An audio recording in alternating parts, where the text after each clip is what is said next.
Got it. So I think and Katie, are you up for being secretary this evening?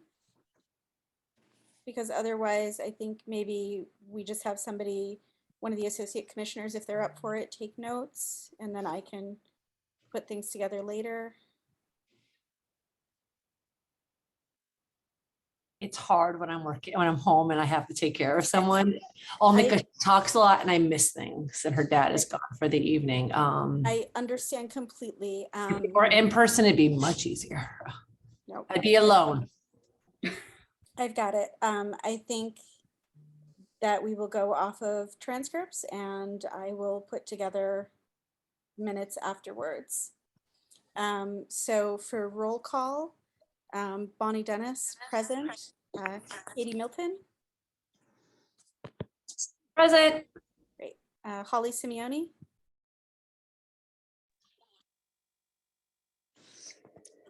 I missed the last name. Was it mine? I don't think so. No, Holly Simeone. Sorry, present. Great, thank you. Leanne Gerton.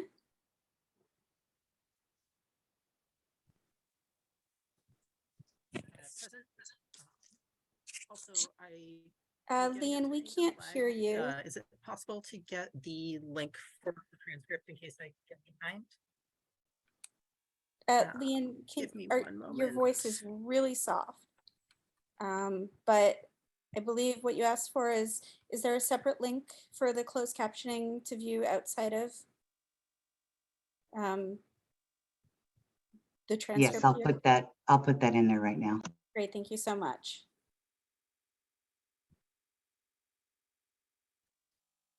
Okay, and then I see that we also have Adrian Pomeroy, the ADA coordinator, Jamie Perconti, an associate commissioner, Henry Hardy, another associate commissioner, Harriet Ranvig, associate commissioner, and a guest this evening. Mari, you are free to introduce yourself or not, as you like.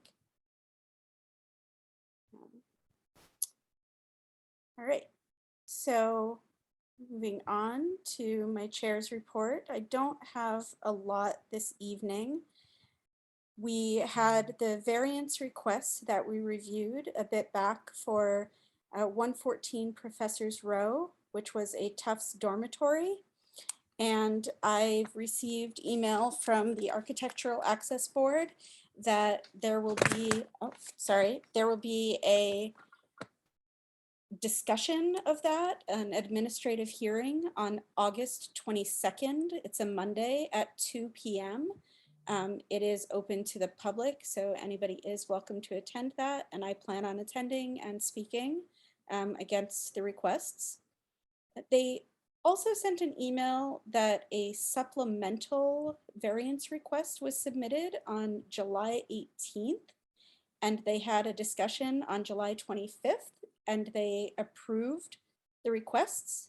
I have not received that request. I have no idea the content of that request.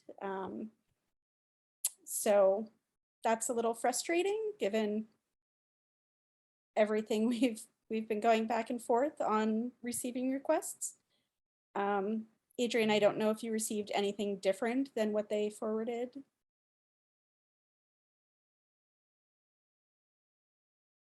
You're muted, Adrian.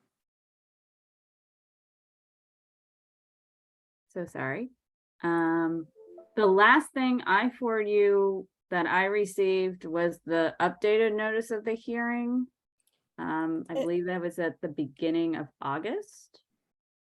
This is Bonnie. Yes, but the previous one I had thought was a notice of hearing as well, but when I opened it, it wasn't. It was saying that they had submitted something on the 18th and done a discussion on the 25th that they approved, which was I this imagine the amendment? Yes. Okay. So I don't know what that discussion was because their minutes are a couple of months behind. Okay. So I can follow up with Bradley and copy you. Would you like me to do that on behalf of this body? yes, that would be great. Thank you. Okay. Okay, so I think most people here probably received an email earlier today from Adrian. But I just wanted to update everybody that a call for commissioners has gone out again. I do not have any more info than what was in the email. And say I'm frustrated that it took this long to go out because we know that we have been trying to find people for quite some time. The city has not provided anything further on what would constitute enough applicants or what they are seeking in applicants. So we'll see what happens with that, but that's the update I have. And in light of the delay and how long I have been chair, I wanted to give everybody a heads up that next month there will be an election for chair because I no longer have the capacity to serve as chair after this month. So we will have an election in September for chair of the commission. And that is the extent of my update. So the next item on the agenda is the approval of minutes from May 10th. I'm going to go in order of commissioners and then associate commissioners. Does anybody have any corrections to add to those minutes? I see a no from Katie. Hey Siri, call Aaron on speakerphone. Okay. Associate commissioners? All right, then can one of my fellow commissioners motion to approve those minutes? I- This Okay, go ahead. I was ready. is Holly Simeone. I motion to approve. This is Katie Melton. I second that emotion, that motion. Great. All in favor? Aye. Aye. Hi from Leon. Aye. Great. The motion passes unanimously. Moving right along. It helps if I go back to the agenda instead of looking at the minutes. We have Holly Simeone is going to give an overview of the offerings from the Mass Office on Disability. So Holly. Bonnie, would you mind displaying the slides or your attachment? I can try to figure that out. I don't have it open on this computer. Adrian, is that something you could pull up quickly and display? If not, I can figure it out.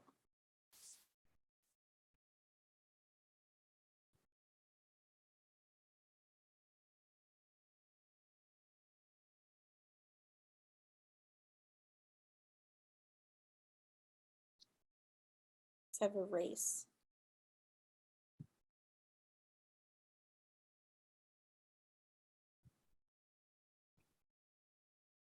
This is Holly. While Adrian locates the file and excuse me, and shares it on the screen, I'll just start in the essence of not spending too much time on this. MOD, Mass Office on Disability. One of the things that they manage is actually all the commissions for each city. So all the commissions on persons with disabilities are managed and overseen, and they have resources available to us through MOD. Bonnie, can you hear me? Yes. Okay. We have, John, can you lower that? We have no power at the moment, so we've got a lot of things going on at once, which is also why I'm not visible.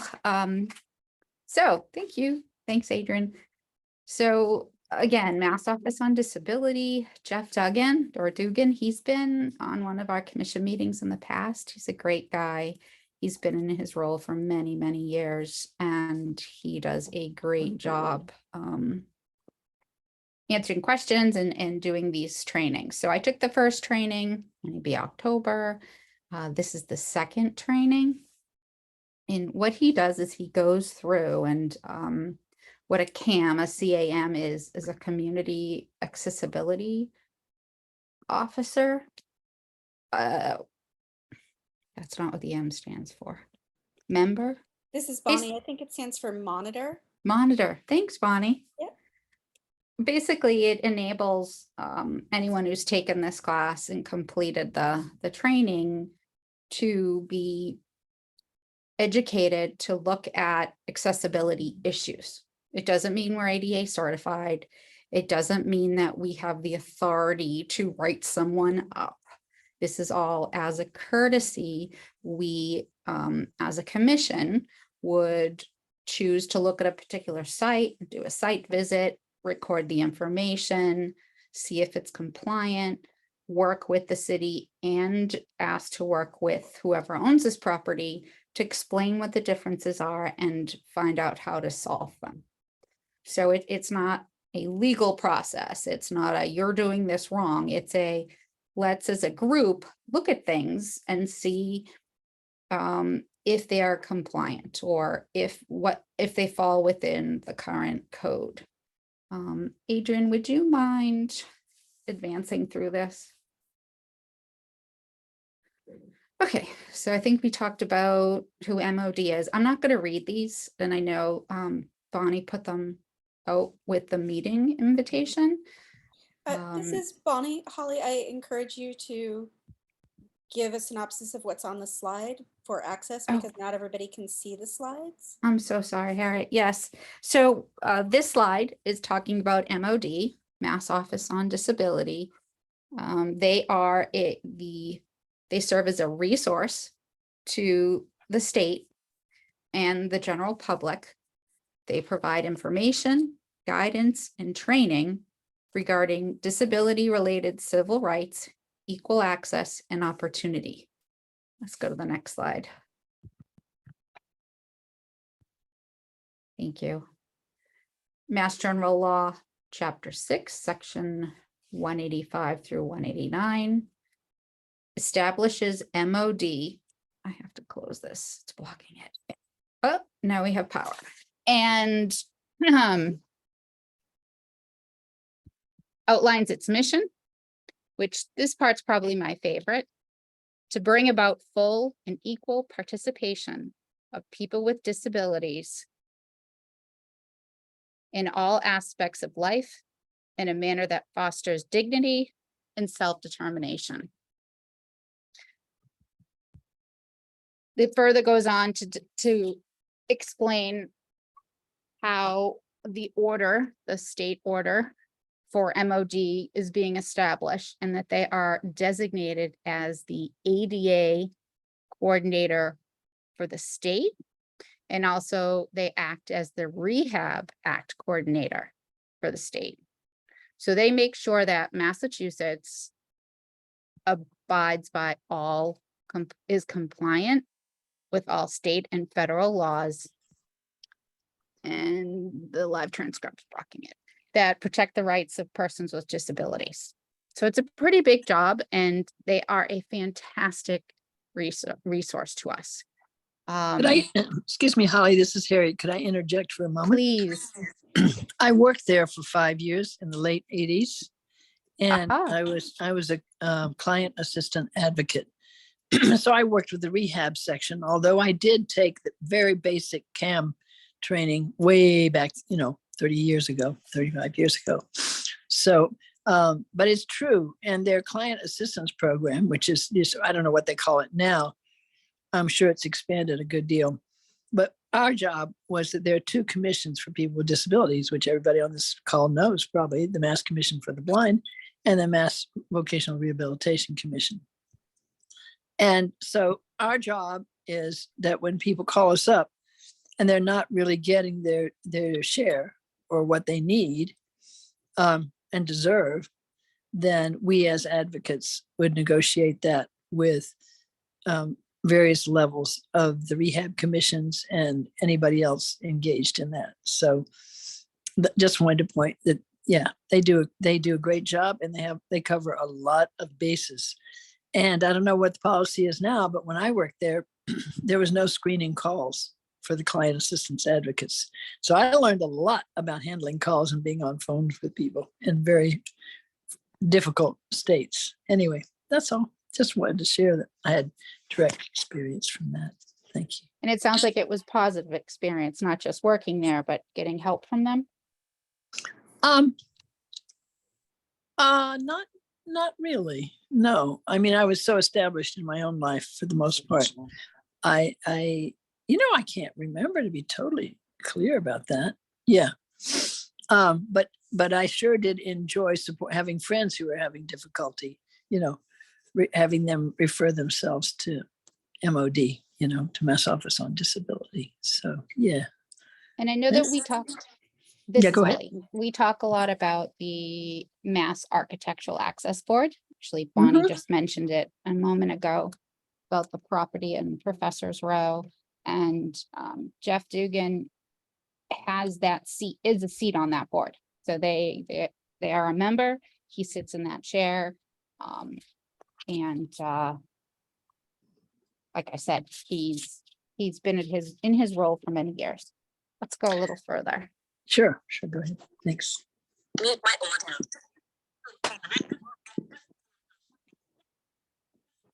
Thank you. This is a chart that talks about the types of buildings in which regulations may apply.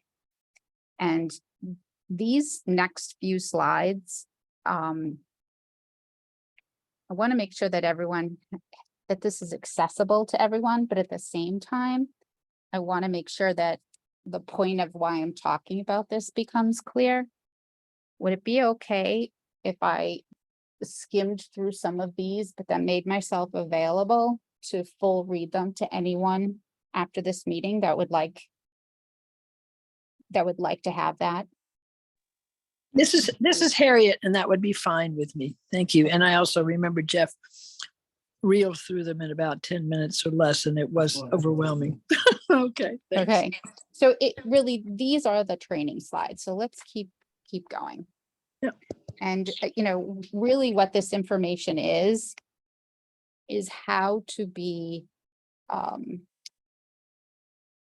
how to take on this role of working with the city and an organization, a private owner, and what type of information, where you should get it. That's what this next slide is about. Where do you find the information to do this? The prior slide was, depending on the building, which laws or acts are applicable. Let's keep going through this.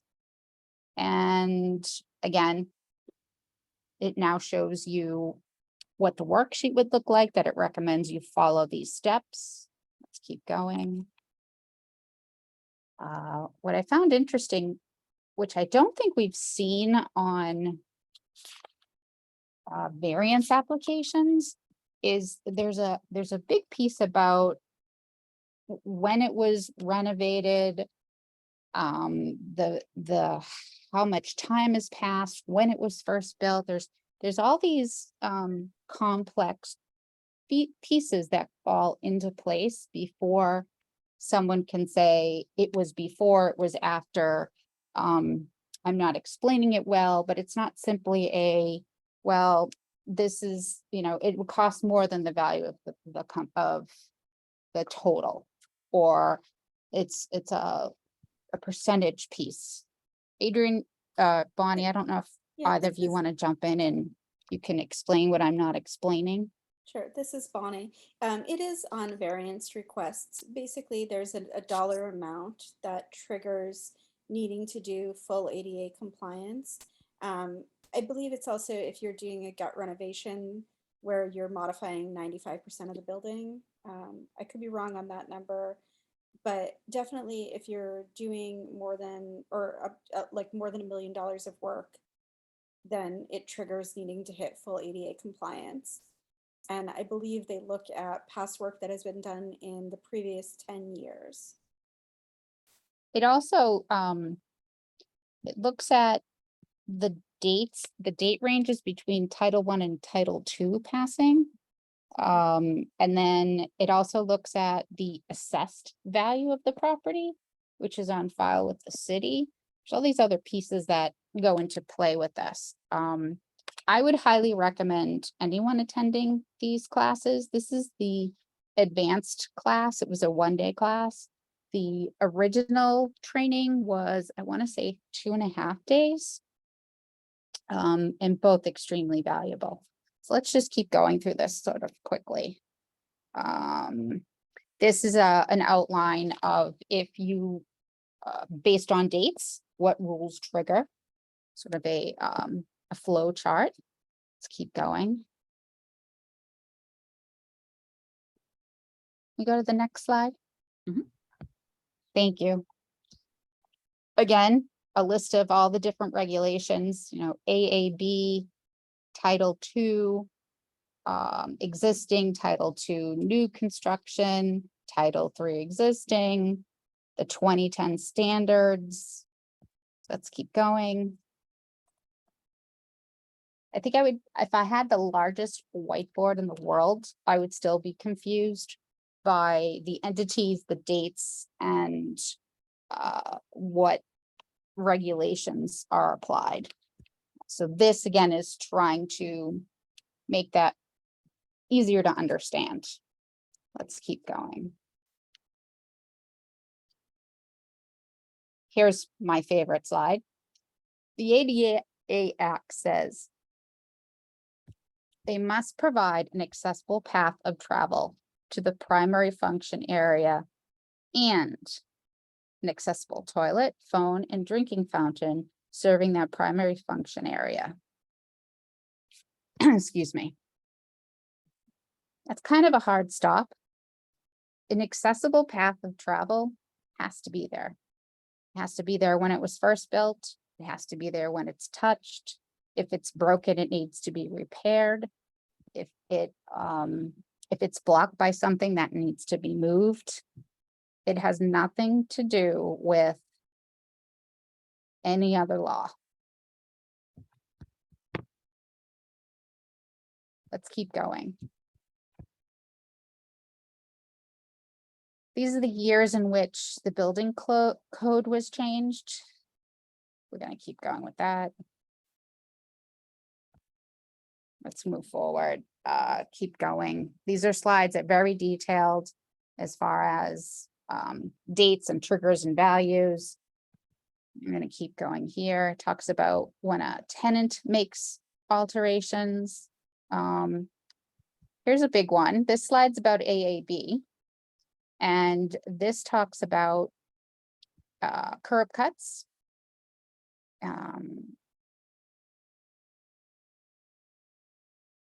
This is about MAB. Let's keep going, Adrian. I feel like maintenance of accessible features. I find it interesting. I know we all can't see, but there's a photograph on this slide of a person who's fallen down the stairs, outdoor stairs. And all I could think of is the super dangerous stair across from Assembly. It goes up like near 10 Hills.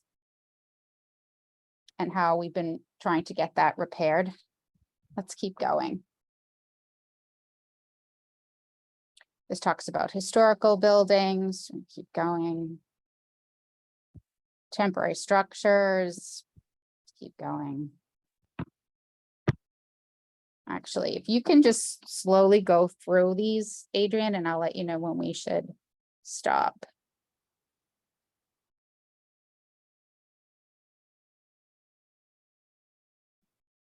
It's giving examples. We're just going to keep going through of this building was this.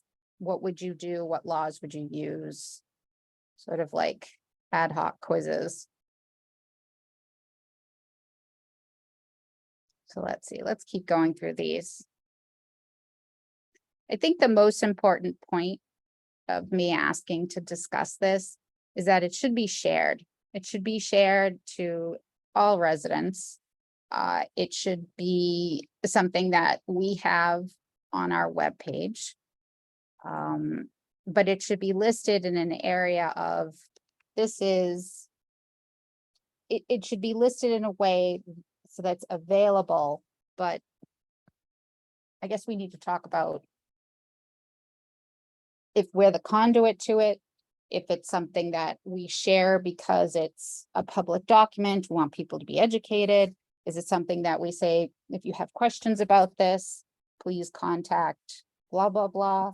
I just thought that there's so much meat in this and also in the first training that not only should the commissioners have access to it, but I feel like residents in our community should also be able to see this. That's all I had about this piece.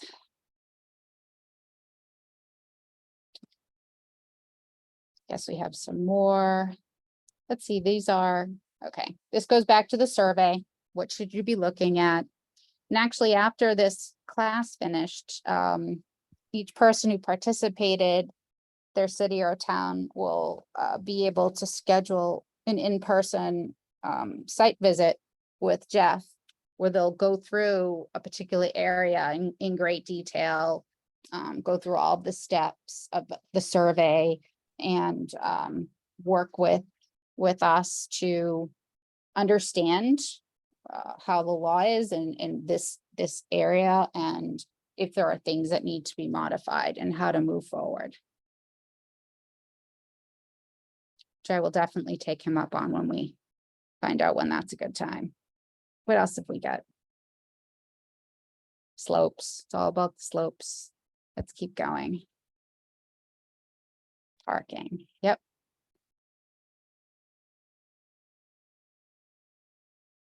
Broken sidewalks. Those are tough too. Let's keep going, Adrian.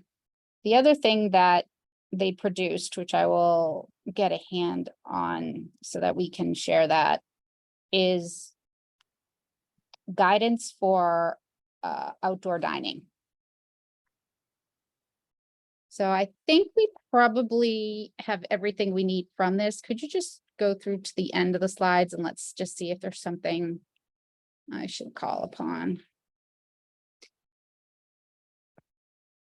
So there's a lot of visual items in these, diagrams with measurements and signage and examples of great design and examples of less than great design. And it goes from retail, here's the outdoor dining pieces, what's considered a barrier. Because I think part of it is not only, a lot of people don't even know what is considered a barrier. I think in some cases we've become numb to it or almost accepting that these things are there and we just know we have to find a way around them. But I found in both these trainings that there are actually things that I didn't even realize were barriers. What else have we got, Adrian? I think we should be at the end. Here's an example. This last slide here is a sample post-site visit report and follow-up. Goes through all the different areas. Excuse me, Holly, this is Harriet. What would be one of those barriers that you hadn't thought of as a barrier, just something you had to deal with? If something is in your mind anyway. I've been without lights and air conditioning for 3.5 hours. I'm not really sure. This is Bonnie. I can provide one based off of a quick glance at the slide if you want. Please do. So one of the slides showed an accessible toilet stall. And I think most people at first glance would look at it and think, wow, this is great. It's got a toilet at the proper height. Can we go back to that slide just so? Yeah. No, it's not too high, not too low. So for people who can see this, it's in the bottom right and it shows grab bars both beside and behind the toilet. But then it also shows that there's a toilet dispenser or a toilet paper dispenser right underneath the grab bar.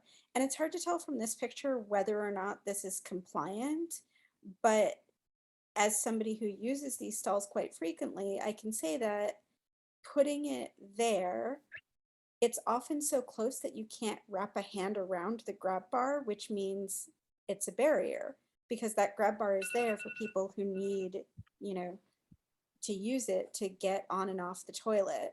Ugh. The thing I see more often are trash receptacles that are mounted there. And invariably, they're too close to use the grab bar, or you can't actually open them fully because the grab bar stops the top from opening. And it's, you know, it seems like a little thing, and there's not a picture of this here, but a really common one in restrooms is the soap dispensers are put too high to comfortably reach from a wheelchair.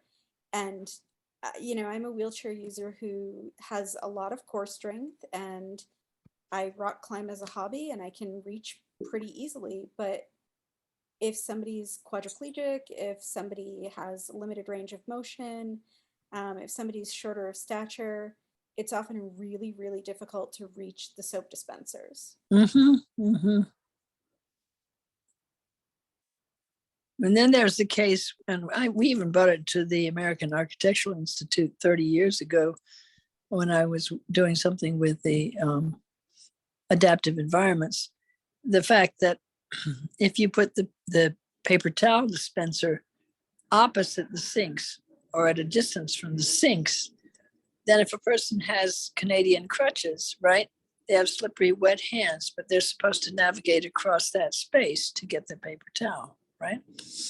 So putting the paper towel dispenser at the right height and closer to the sinks, and that's very variable. I mean, who knows? Yeah. This is Bonnie. I see Leanne popped up. Yeah, this is Leanne. One other one that I noticed from the slide before that might not be obvious to some people is there's just a patch of grass, which I think was a good reminder that a barrier is not necessarily a physical thing in the way, but it can be also the lack of something can itself be a barrier, which I think a lot of people, the obvious thought is there's nothing there, it's not a barrier, but that is itself a barrier. Thank you all for adding what obstacles you've seen in this presentation and in general. Are there any questions I can answer about this? It's kind of a broad subject as far as the training and services that we can get from MOD, and have also, you know, started to get some already.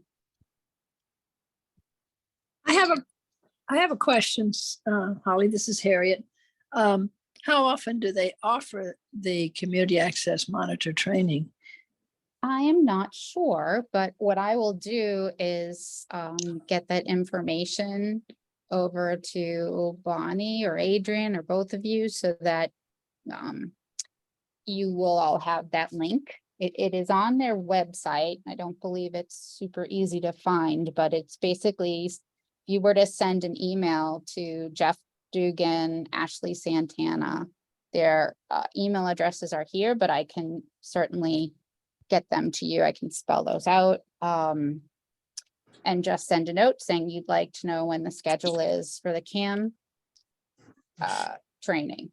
And it's all remote on Zoom. They send out all the documents ahead of time.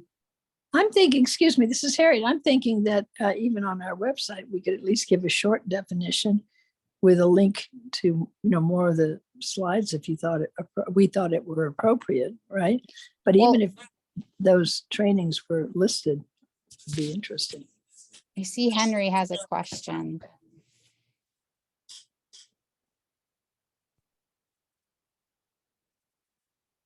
Henry, do you want to ask your question? I don't know. I do. Chair Dennis. This is Bonnie. Yes, this is Holly's presentation. I'm happy to let her take the questions directly. Thank you. Oh, okay. I'm just trying to make sure I'm addressing the chair, and I just briefly wanted to comment that it seems like a great idea for everyone, every resident to have access to this, which was something that you mentioned. And I'd like to say we have some money and some resources. Let's make that happen. What would you suggest as practical steps to make that happen? As far as having access to these documents? Yeah, like mailing them, or how would we accomplish that? Oh, personally, I think we need to have a communications plan. Something that says these are the things that we're going to be doing, which is we're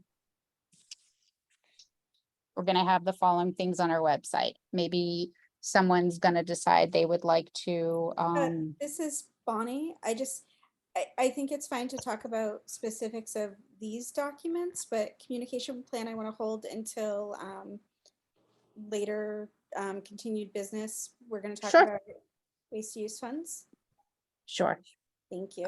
The last piece of this is I would recommend that we offer to host a CAM meeting, which basically means we provide the Zoom link and the invisible donuts, and we pretty much thank Doug.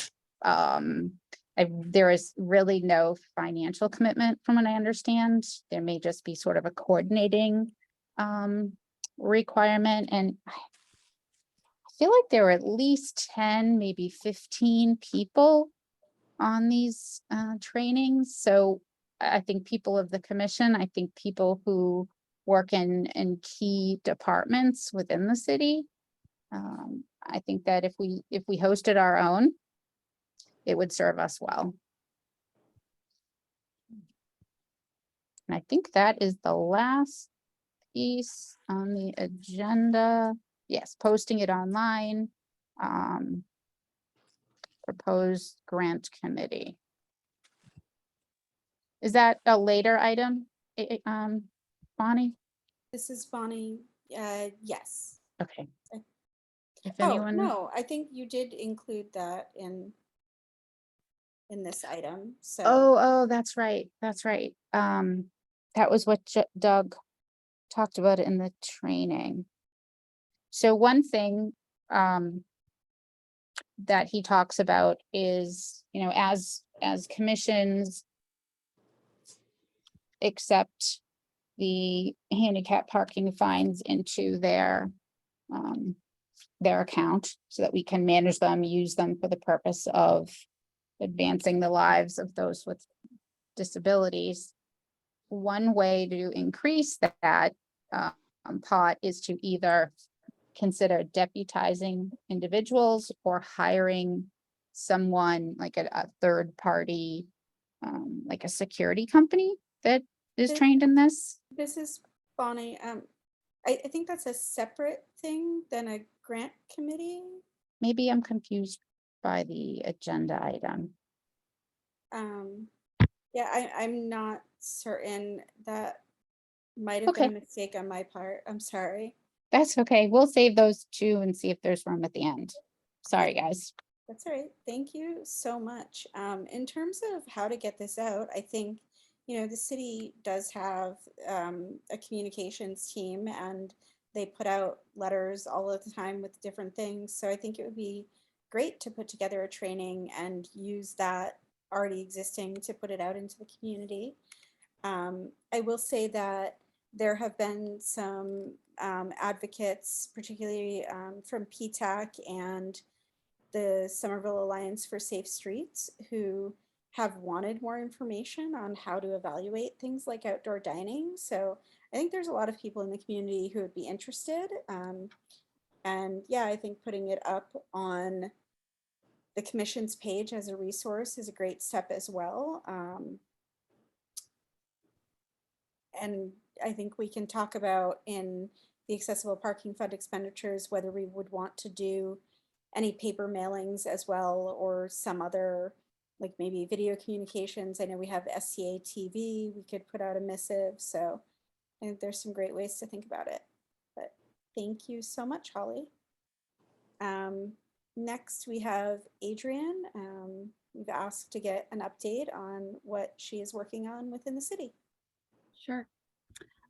This certainly will not take 20 minutes, which I think is good because I know you all want to spend the majority of your time on the parking funds. The first thing I wanted to talk about that I didn't even realize, as I think some of you are aware, I know hopefully Bonnie's at least aware, I am part of the process of when a resident needs to request an accessible parking space in front of their home. These are generally residents who have already have like a residential parking permit, but because of accessibility needs, they want an accessible parking spot. And there is a process for that because essentially we have to turn over a residential spot into an accessible parking spot. But what I've approved all of the ones that have come, made recommendations to approve them through the Traffic Commission, which is a really great group of people. They meet, I believe, I think it's the second Thursday of the month. With that said, I noticed in the language of the application that we were still using the word handicap. So I am in discussions with the parking department to change handicap to accessible, and really trying to start from the top down of using the word accessible and not the antiquated term of handicap. That is in process. Hopefully by next meeting, that will be good to go. In related news, yes, Bonnie, I'm sorry. Yeah, so the application, thank you, that's awesome, and I would love to see that. There's a bigger issue with the application. Sure. It's been changed. And we had asked quite some time ago, like when Nancy Salamoon was still on, so about 2 years ago, the application states that people have to they have to sign away the rights for their doctor to provide medical records, which, as you know, is redundant because to get one of these spaces, you have to show that you have an accessible parking placard or plate for your car, which means you've already gone through that process of sharing your health records with the state directly. Sure. And the city doesn't need that information. So I would like to see that language removed from the application because it's pretty invasive and there's zero reason for the city to have that. It's also not, it's a request, sorry, this is Holly. It's requesting a spot, but it's not saying that spot is only for that person. That spot's probably near where that person lives, but when and if it were to be approved, that HP spot becomes for anyone who needs to use it, who has a placard or a license plate. So the fact that requesting a spot and wanting to see your medical records, I agree, Bonnie, that it seems a little more than, it does not seem, it seems excessive, yes. I appreciate that feedback, and I will include that in my ongoing conversations with parking and provide an update when I have one. So thank you for that additional piece of feedback on that. Thank you. Relatably, as some of you may know, we have the ADA complaint form either for discrimination or a physical barrier that lives on the Somerville website. This is one of many ways people can have grievances about ADA related things. And one thing I noticed actually during my interview process and ongoing is, as we know, Somerville is quite a diverse community. English is not the only spoken language. So I am working with Somerviva to get those forms translated and updated so that people who do not speak English who may need to utilize those forms can do that as well. There's a couple different steps there with translation and making sure it's accurate, and then working with our web person, Dan Moore, to get those uploaded and accurate and functioning as well. Yes, Leanne.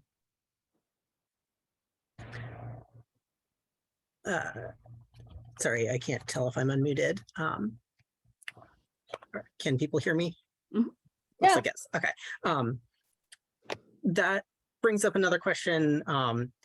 Is there any information on Somerville or that can be linked to from our websites that explains like what the regulations are and what people's rights are in languages other than English?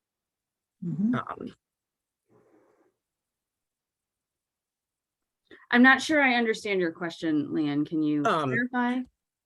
Just in terms of, like, I think it is great to have the forms in other languages. And that just made me think, are we making it so that people who don't use English or don't use English very well have an easy way to know what they actually can complain about? Oh, I understand what you're saying. Yeah, so that's why this is a process. So it's not just as getting the form translating and putting it back on the website. There is another component to that of disseminating that information in those languages to say that this is available to you.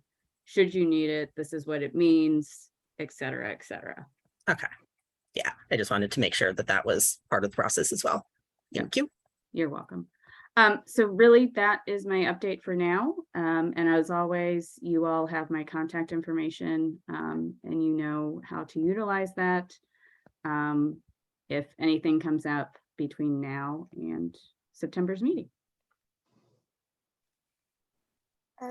This is Bonnie. I want to ensure other people can ask questions, but I've definitely got a couple of my own. Fellow commissioners. Oh. I see Henry.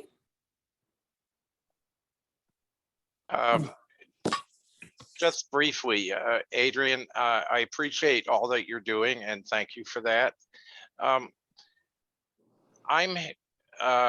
disconcerted by the email that went out inviting new applications for the commission. Could we talk about that? Could you reach out to me and could we have a sidebar conversation so I can get more better understanding of how I can contribute? Because I've been invited by Nancy Salmon to participate in this commission and become a commissioner a year ago, February. So I'm not finding it to be a very equitable or state law compliant process. Thank you. Thank you, Henry. I'm happy to set up some time with you outside of this. Thank you. You're welcome. Anybody else? This is Holly. I just have one question about the application for the parking spaces. I just Googled what I thought would bring me the right form, and I'm looking at something that says handicap parking space permit application. Is that the application to have one additionally placed? I mean, it does look like it is. Yeah, so Does the property have a driveway? What is the width? Are you a tenant? right. So yeah, so this aims to put a spot, if not right in front of the person's access point to their residence, as close as possible. And often it is the case that we are able to do that. The questions about driveway access and things are just additional questions about points of access into the home. We also, especially if somebody is a renter, we do have to clarify that their landlord is not allowing them to park in their driveway, which we know happens a lot, particularly here in the Somerville area. So with that said, you know, all the spots, at least I've approved in my tenure with the city, have been right in front of the front door of the resident in order for them to have the most direct access point to their vehicle and into their home. So what if someone doesn't have a placard? What if they actually have a permanent HP license plate? So that is a qualifying thing. It can be a Okay. placard or it can be the license plate. And that is, I think that's pretty clear on the application. It just says applicant's HP placard. So I just didn't know. That almost assumes that the person who's going to park there isn't the disabled person, but it is someone who is driving their car, and therefore there's a placard, and that means the person who is in the car. This is Bonnie. I think it would be fine to add placard or plate, but I mean, I have a placard because sometimes I'm driving my own vehicle and sometimes I'm Sure. riding in somebody else's, and it just gives me a little bit more freedom in terms of what vehicle it goes to. but Yeah, I and don't- often all the applications least I've processed have had both. So, You can't have both oh, you legally. can't have both. No. Well, they have one or the other. Yeah, one or mean the they- other. They've had either, yeah. Yeah. But the piece about the driveway and not being allowed to park there, that it might also be the case that their particular vehicle can't open up into the driveway. If it's a side or a rear entry, so I'm just wondering, I'm just looking at that question that says, you're checking with the landlord to make sure that they're really not giving them a space, and maybe that question is it accessible for them? Because we couldn't get our van in our driveway, we had to get a different type of van, even though we had a driveway. Like I guess it's like, instead of saying handicapped, we say disabled. But the piece about the healthcare professional, I agree with what you said earlier. And does your disability impair your mobility? What does that have to do with the parking piece? Holly, I don't have an answer for you. I didn't make Okay. the application, so I can certainly take that back to the parking. All right, Mhm. yeah, maybe I can be included in that discussion, just so it's not back and forth, and it'll be a lot easier to communicate that way. Sorry, I think Jamie has a question too. Thanks. Yes, Am I good? Yes, Jamie you're and good. then Henry.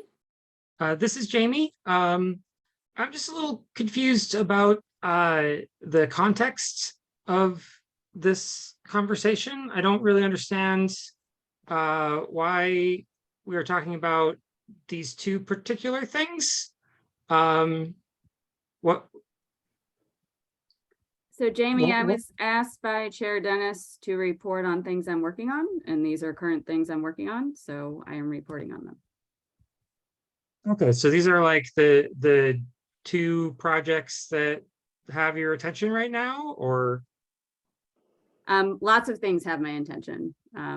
I work 60 to 80 hours a week on things. And so these are things that are in process and have a deliverable that is coming. So those are the things I reported on. And traditionally, I actually had a report at the top of this meeting, and somehow that's gone away and been replaced by specific asks, which is fine. So Okay. that's what I'm doing. This is Bonnie. I do want to give context and I want to address what you just said, but I want to make sure Henry doesn't feel cut off. Henry, do you mind if I address this, or do you want to go first? I yield to the chair. Thank you. Yeah, so the context of this is that we did have that on the agenda every month, and there historically has not been a lot that has been shared with us. And so a request was put in via City Council a couple of months ago, a pretty detailed request asking for a lot of specifics. And I tried putting on the agenda for July, and I'm just going to read it so that people understand. We requested an update on accessibility related projects that you're working on in the city, and info on the types and amounts of access and ADA related complaints received. And I was told that you did not have time to prepare on short notice, and you preferred to be pushed to this month. So I gave you a larger block of time to be able to address this, because it was a pretty extensive list put in through City Council. We have been pretty clear for quite some time that we want to know what's going on in the city. I have found out about multiple access related things that the commission was not aware of, and we are trying to establish that we want to be actually involved. I mean, commissions on disability were not created to be a feel-good, much as the administration would like to put it out that way. We were created to assist the city. And so we're asking for what's going on in the city. I mean, like, I personally would love to know how many accessible dining complaints there have been, what your role in that has been in terms of resolution, in terms of approving the permits. I know that there is a rather large study that's going to be happening for Franey Road of $150,000 to make it accessible. A study which was already completed previously as part of the ADA transition plan, which I've been told a couple of times that is on your agenda to update, but I haven't heard any timeline of that. So I think we're all looking for a more substantial update than these two items. Well, I would like to remind all of you, none of you are my supervisor. I do not report to anybody on this commission in a supervisory capacity. And if your intent of this meeting was to push me into a corner and ask me questions, that is highly disrespectful and it will not be tolerated, Chair Dennis. So I highly encourage you, because it is now 7:30, to continue on with your discussion for the accessible parking fines, because that is something that this commission does have to report back on, so you all can make those purchases. But it stops now. I will not be treated like this. You gave me less than 48 hours notice. This is Bonnie. You are correct. It was less than 48 hours notice. And I respectfully moved it to this month, a month later, so that you had time to prepare. We're not asking for you to report to us from a supervisory perspective. Our understanding is that the ADA coordinator is somebody who is working with the commission, and the commission should be a respected part of the city. So if that's not your understanding, it's great to know that. I'm unsure why you would choose to be our liaison if you're not interested in sharing information with us. But this is all public information. I think it is disrespectful to this commission that we have had to file repeated public information requests to get documents related to the city. I mean, that shouldn't be the working relationship of the commission and the ADA coordinator. We should be a team working to improve the city. So I'm a little confused why you're taking this as antagonism instead of trying to find out what's going on. But, If you have, yes, Harriet. yeah, oh, am I unmuted? Wait a minute. You are, but I would like to let Henry go before you, since he had a question Sure. prior, and then I'm happy to call on you again. Henry? Thank you, Chair Dennis. This is Henry Hardy. Adrian, I have learned to take people as they present themselves, and I perceive you as being a good person. And I hear that you're not answering to this commission. You're answering to the mayor and to her hierarchy, and you don't have a choice about that. And I get that. And when I said thank you for all that you do, I really mean that. I do.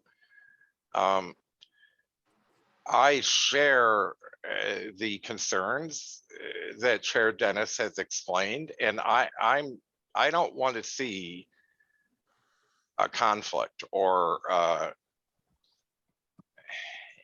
anyone feeling disrespected. And if you're feeling disrespected, I apologize for that, because I do respect you and I think you're a good person. The issue here is democracy. Democracy is a bottoms up process by which the populace is the ruling body. They're not at the bottom, they're at the top. And that's why the state has provided for these semi-independent commissions, like the Disabled Commission.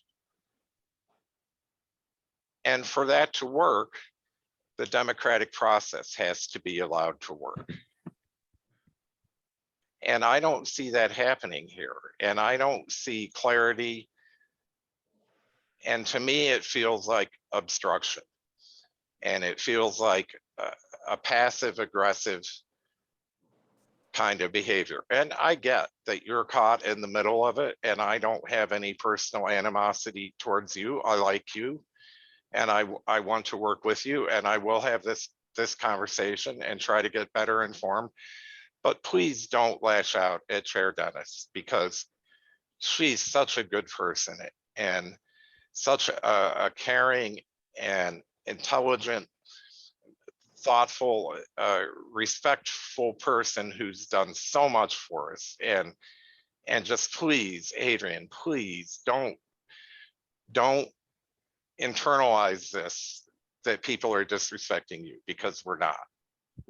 We So I love don't you. see it We that way, love, Henry. well, I So love Henry, you. I'm gonna stop you. I don't see it that way. I've not seen it that way, because I will have conversations with your chair and then she will turn around and tell people other things that aren't true. So I'm not gonna talk for the rest of this meeting. I will stay muted and I will keep my camera off and you can finish your discussion. But I'm not doing this. Okay, It thank is you. disrespectful. Um, thank you, thank you. Thank you for your response. And I'm going to yield the rest of my time. I don't really know where to go with this, and I'm distressed and concerned. Thank you. Thank you, Henry. Harriet? Well, I only was wondering if any of us, Adrian included, have insights into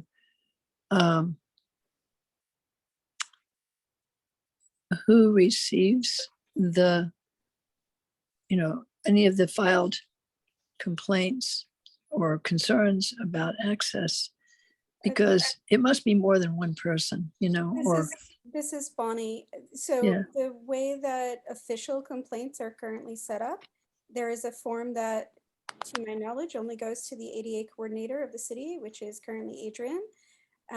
If people file complaints via 311, they are supposed to be forwarded to Adrian as well. And whether or not that happens varies, because there is no ADA or access button on 311. There's just humans reading and deciding whether or not it falls into that and whether or not to forward. That's something that we tried to fix, but that has not happened. So it is just one person responsible for the complaints.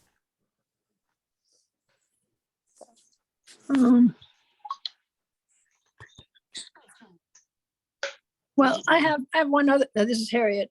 May I ask another question? Yes. So,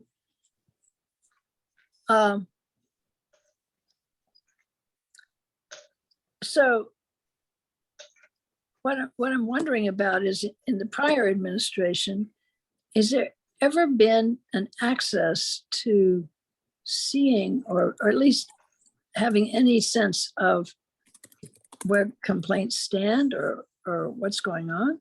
I mean, it's like, I realize I'm novice to the commission, really. I don't know that much at all.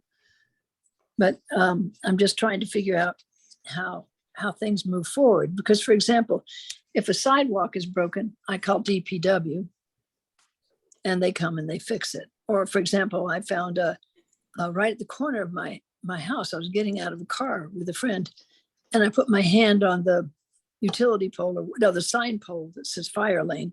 That things moved as much as a foot each direction. So I called them, but that's not a permanent business, but that kind of thing. That kind of thing. That's all.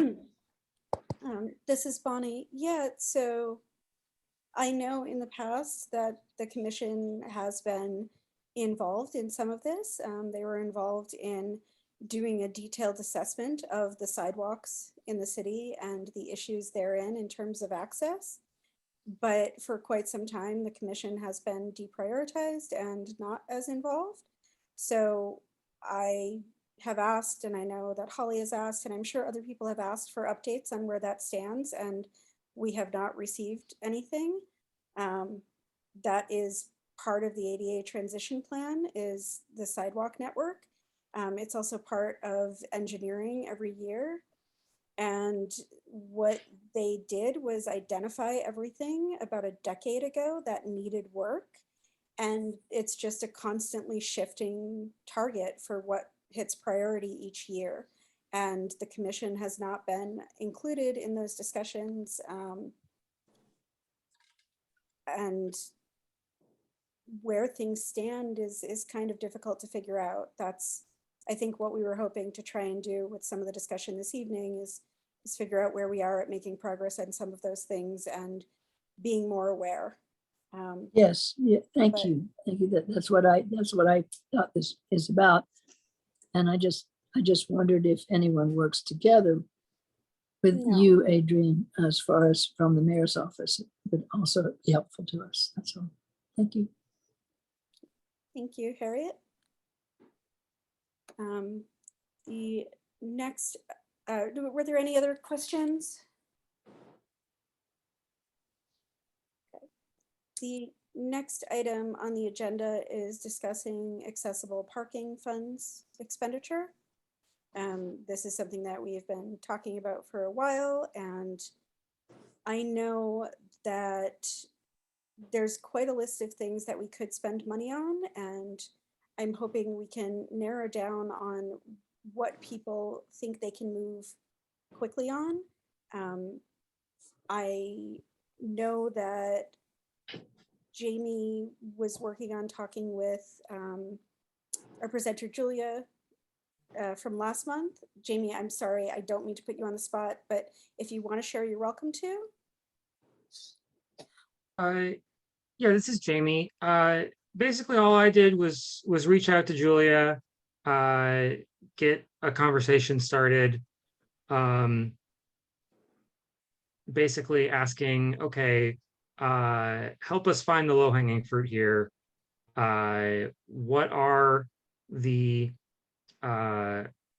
organizations or people that coordinate out of school time programs in the city, so that we can reach out to them and see if we can help get their staff training. Either if there's, the easiest thing, the lowest hanging fruit would be there's a particular training that one of these programs would love to send their staff to, but it's not feasible in their budget. And we could just provide that funding. A little bit less low-hanging fruit would be if they need help figuring out like what the training would be to and this is all in reference to the presentation last month about just the so when I'm talking about training, I mean training to work with students with disabilities in various ways. And I think we do have some knowledge and connections among the commissioners that we could potentially be involved in putting something together that these programs could send their staff to if they needed. But I just, yeah, I got the conversation started, and I have a short spreadsheet with just a couple of names of people to contact that I've been sent in response. And I haven't been able to further follow up on that. So if anybody has bandwidth and is excited to keep that ball rolling, I'm happy to forward you the email thread so far and loop you in. And otherwise, I will try to make some progress on that when I'm able to. This is Bonnie. Thank you, Jamie. I see Harriet's hand. This is Harriet. I also thought maybe you, Jamie, and Holly and I were going to also possibly have sort of like a meeting to sit together and work on refining a list of the things that we might want to put our monies to. I'm not sure if that's accurate, but that's the way I interpreted some of the notes and stuff. And I'm very happy to do that with you both or singly to work on, making our priority list of where we'd like to make a contribution and make things differently. And I'm looking for an echo or a reflection as to whether that what I said is close to accurate. This is Jamie. With the chair's permission, I'm happy to sort of contextualize where we are with that. So a few months ago, when we were working on the statements to submit to City Council that was requested, and that was a process trying to figure out exactly what that needed to be. So there was a point in that process where we were going to form a subcommittee to basically refine that document and work on that. And it ended up basically being moot because in the first place, that's done now. We've submitted that. The final version of that document did not actually need to be as detailed as we were thinking when we decided to form the subcommittee. And then secondly, I think there was some procedural confusion about what exactly how forming a subcommittee works and how the meetings of that subcommittee would work. And I still don't have a clear understanding myself of how to pragmatically get things done in a formal way. Henry put their hand up, so maybe Henry understands this. I will. That's basically my understanding of what that was. Okay, thank you. Thank you, Jamie. Henry?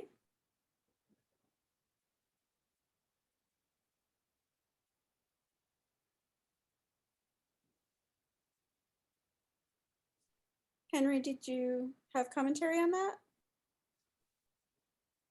Sorry, I didn't have my mic down. This is Henry Hardy. Jamie, I do not have an understanding of that I can share with you, but I am happy to work with you, and please feel free to reach out.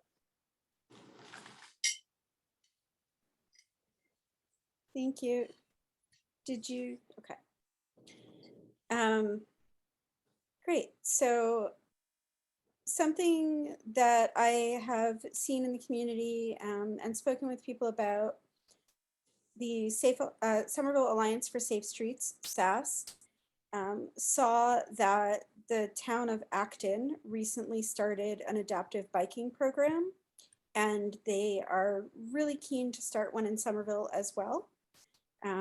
And I've been talking with them a little about that, and I also think it would be great. I think there are some particular challenges with Somerville as opposed to Acton and some other places that have done this. Everywhere I've seen that's done it has a dedicated space and a partner to work with them, like this town of Portland, city of Portland, Oregon, works with a bike shop to store adaptive bikes and to fit people for them. And similarly in Acton, they work with their recreation department. They have a dedicated space near a trail, so people are able to go and they're able to take bikes out for a few hours. And I think that would be a great long-term goal for Somerville, but in the short term, I don't think that we could easily identify space and people to do that. So I have reached out to a local nonprofit to see whether or not it would be possible to partner with them to do sort of a one-day thing where people could sign up ahead and get fit for a bike and take it out for the afternoon. So if that's a thing that people are interested in me pursuing further, I can start figuring out the costs of that. Leon? Yeah, this is Leon. So I have both a comment and a question related to that. I was thinking that in terms of what would be easiest to get off the ground quickly, would probably be things where there is an existing organization running programming that we could, use our funds to get them to come in to run their programming for Somerville. I know Waypoint Adventure is the one that I can think of off the top of my head. I'm sure there are others as well. So that sort of goes along with what Bonnie was just saying. And then my question is sort of procedural in terms of, do we want to track down specifics and then come back next month, vote on them? Or do we want to say these are the things we want to do and vote on it ahead of time such that people can start the ball rolling and start actually working out details with organizations for either recreation stuff or training stuff, to be able to sort of start that process without having to be like, we want to do this. We'll get back to you in a month after we have a meeting. Thank you, Leon. Well, I think that's a great question. And yes, Waypoint Adventure is the organization I reached out to. Spalding Adaptive also has a pretty robust bike program. And I think, the thing about this would be, who do we think is most likely to use them? And I think that requires some more outreach, because there's a difference. So Waypoint Adventure primarily has tandem bikes and foot-powered bikes, which are great for people who maybe don't have the power to, pedal a bike themselves for a distance, or people who are blind and need somebody to visually guide them, but not so great for somebody who has a mobility impairment. That means they need a hand cycle. Waypoint does now have one hand cycle. But Spalding has quite an array of differently adapted bikes and a lot of physical therapists who are working on that program not every week, but every couple of weeks, fitting a lot of people to the bikes and who can really do that quickly. So there's options. Henry? Just a personal note, are there tricycles? Because they told me I have to tricycle after my stroke. This is Bonnie. Yes. I'm not sure if Waypoint has trikes, but let's connect. I believe they do, but Spalding definitely has trikes. That is the bulk of what they use, because many people using adaptive bikes need that extra stability. So, yep. Harriet? Is Spalding an agency, a group we can work with? This is Bonnie. I don't see why not. Yeah, I guess I was trying to understand how the Acton program works cooperatively with, as you said, a bike shop. And So the program in Portland, Oregon works with a bike shop. Acton has managed to do it themselves as a town with their recreation department. oh, right. And Somerville, I have not been to the rec department's building, but I do believe that it is not accessible, and I'm not sure what there is in terms of storage. So I don't know that that would be a good solution for Somerville. But it is something that I think long-term would be good to discuss with them. But I think they're also based out of Foss Park, which is not next to any of the bike trails. Oh, yeah. So, Right. you know, I think a great location long-term would be Assembly, because there's bike trails over there.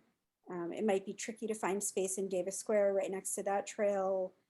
Maybe something could be put in.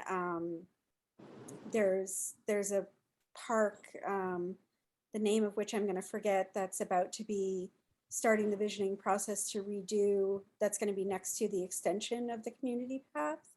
Oh, yeah, you mean by Lowell Street, that one, right? Yeah. Mhm. So maybe there are options, but we would need space, we would need bikes, we would need people there to fit people, to sign them out. So it's kind of a big project to do as a permanent thing, whereas it might not be as big of a thing to do like a couple of one-offs, Mhm, you know, mhm. and then we could have it going and kind of see what the desire is for it, and if it's worth working towards a more permanent program. But I want to jump back to Lean's question of how do we want to handle this in terms of voting. I think we have 5 more minutes, and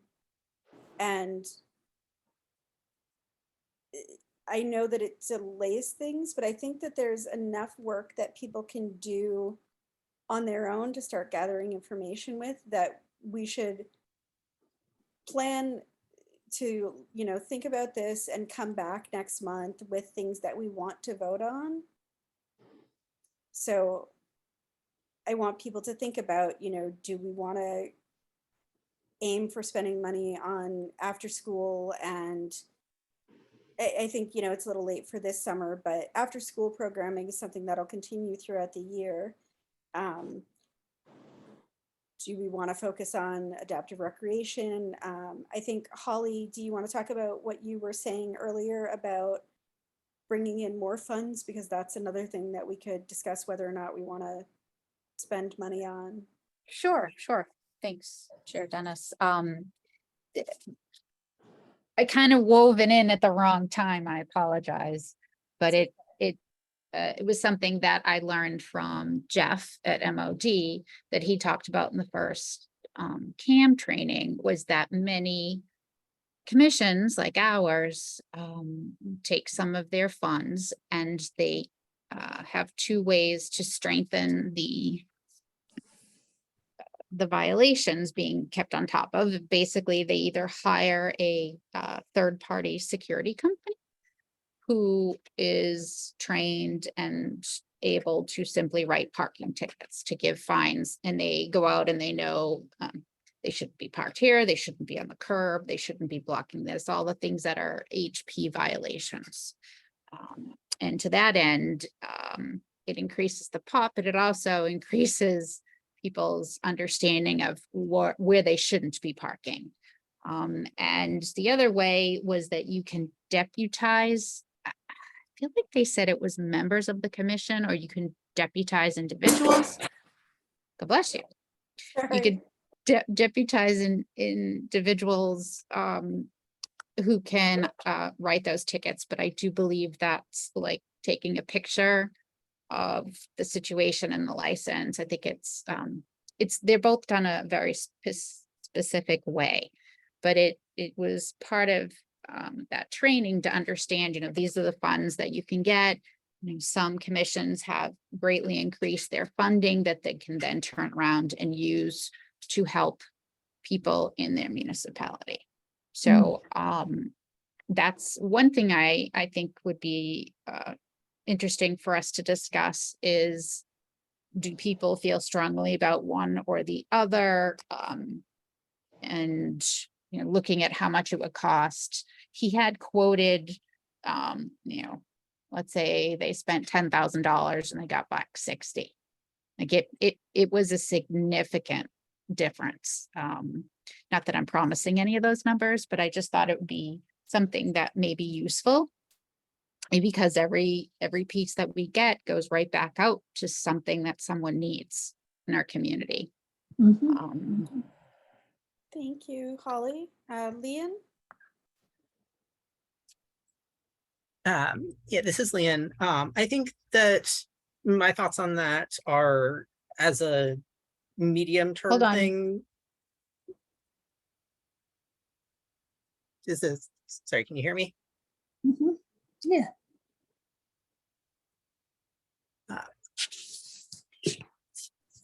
Am I still Yeah. holding on?